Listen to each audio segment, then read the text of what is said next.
El Señor esté con ustedes. Y con tu espíritu. Lectura del Santo Evangelio según San Juan. Gloria al Señor. En aquel tiempo los judíos se pusieron a discutir entre sí: ¿cómo puede éste darnos a comer su carne? Jesús les dijo: yo les aseguro, si no comen la carne del Hijo del Hombre y no beben su sangre, no podrán tener vida en ustedes. El que come mi carne y bebe mi sangre tiene vida eterna, y yo lo resucitaré el último día.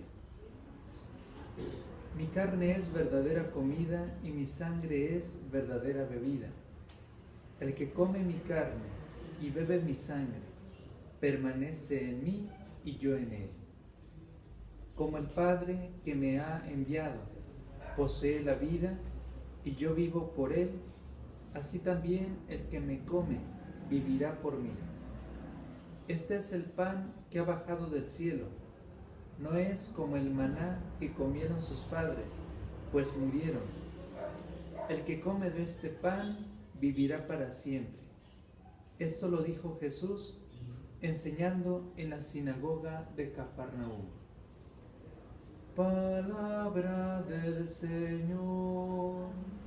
Gloria a ti, Señor Jesús.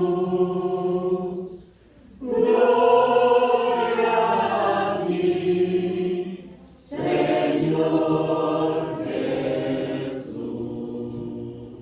Si gustan sentarse un momentito, por favor.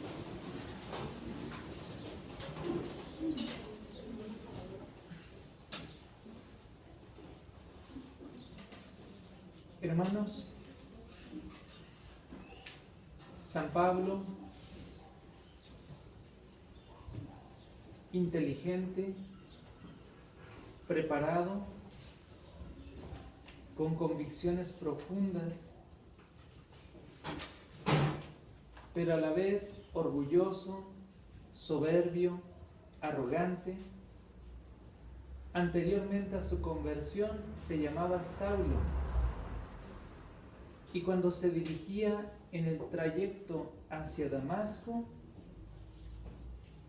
una luz del cielo lo envolvió de repente con su resplandor y le dijo: Saulo, Saulo, ¿por qué me persigues? Pero directamente Saulo nunca persiguió a Cristo, sino a aquellos que creían en Cristo. Porque aunque perseguía a los cristianos, San Pablo no conoció directamente a Cristo. ¿Por qué pues Jesús le dice: ¿por qué me persigues? Porque tanto él como aquellos que pertenecemos a Cristo formamos un solo Cristo, en donde Él es la cabeza y la iglesia es su cuerpo, sus miembros. Por eso Jesús le dice a Saulo: ¿por qué me persigues? ¿Y de qué manera se forma la iglesia? La iglesia se forma unida a Cristo y en la celebración de sus sacramentos. Sobre todo, la Eucaristía construye comunión y edifica la iglesia. Ella, es decir, la Eucaristía, provoca en nosotros vida divina, vida sobrenatural. San Pablo, tal como era, fue llamado por Cristo.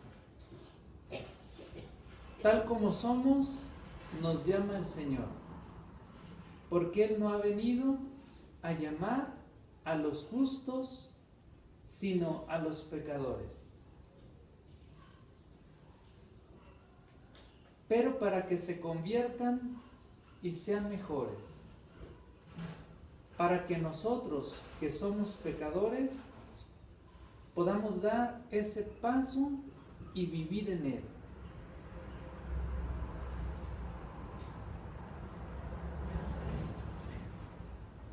fue alcanzado por Cristo y tocado por Dios.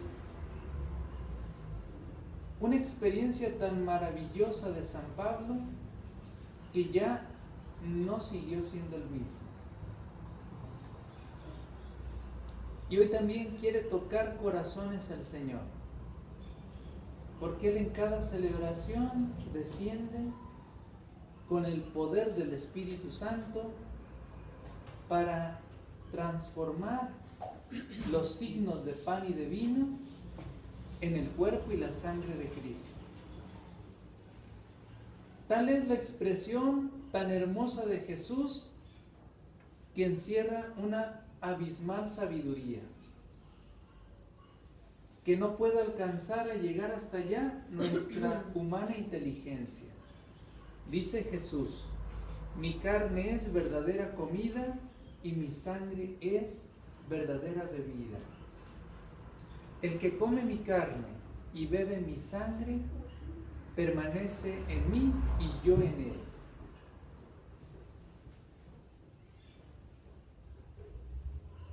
¿Comprenden aquello que acaban de escuchar? Cuando tú comes y bebes a Cristo, permaneces en Cristo y Cristo en ti. Eso es el cielo. Eso es el cielo. Porque en la eternidad Él permanecerá en ti, tú en Él. Ya desde ahora se inicia esa unión que se consumará en la eternidad, donde no solamente lo veremos tal cual es, sino nos uniremos a Él. Esa es la promesa del Señor, porque el que recibe la comunión comulga con Cristo. ¿Qué significa comulgar con Cristo? Hacerte uno con Él en pensamientos, sentimientos, deseos y anhelos. Por eso dice Jesús: como el Padre que me ha enviado posee la vida y yo vivo por Él, así también el que me come vivirá por mí. La vida que Cristo tiene la recibe del Padre, y esa misma vida nos la da a nosotros. ¿Qué tipo de vida es la que nos ofrece hoy Cristo? Es una vida divina. Yo les pregunto, ¿San Pablo participó en alguna Eucaristía? Claro que sí. Bueno, antes no. San Pablo participó, como todos los cristianos,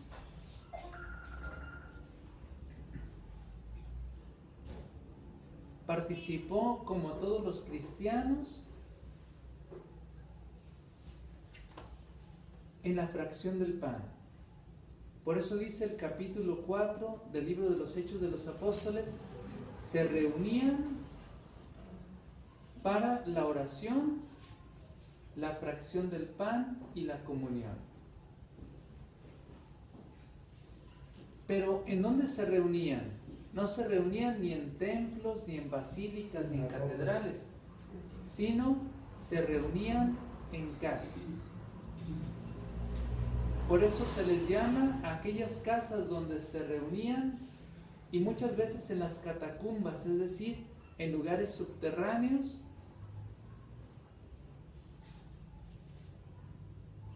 A esas casas se les llamaba domus ecclesiae, es decir, casas eclesiales de comunión. Fue hasta el siglo IV, con el emperador Constantino, cuando se dio libertad para que los cristianos pudieran ejercer públicamente su fe y proclamarla a través de las celebraciones. Y es cuando comienzan, a través de ese edicto que se llama Edicto de Milán, comienzan a construirse ya templos, catedrales, basílicas, lugares de culto donde pudieran reunirse en comunión y elevar su oración a la Trinidad. San Pablo participó de la Eucaristía